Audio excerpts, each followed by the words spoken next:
aircraft for Argentina's fighter jet program. Moscow sent all the necessary materials for taking part in the tender. Speaking about Argentina's possible acquisition of Russian MiG-29s, I want to note that the hardware is being selected in compliance with the required parameters and on a tender basis, while a final decision on the aircraft purchase is within the competence of the leadership of the Argentine Republic.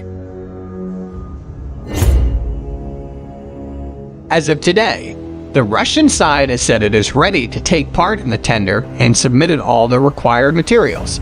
We hope to win in the tender.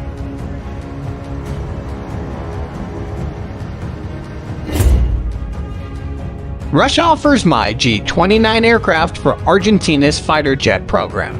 Russia has again approached the Argentine government to offer defense equipment, including military planes for the Air Force.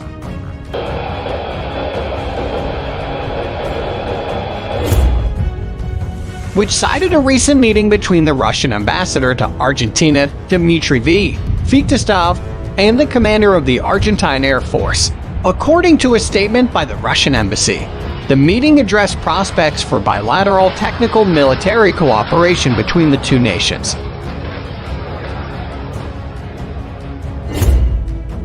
Russia had already started talks during the presidency of Mauricio Macri, but ended up interrupted.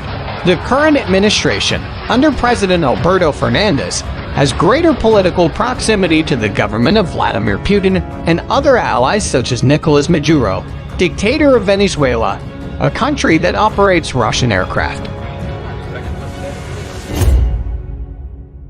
In previous negotiations, the Air Force had requested a batch of 15 MiG-29 fighters and another of Su-30 fighters with 12 units.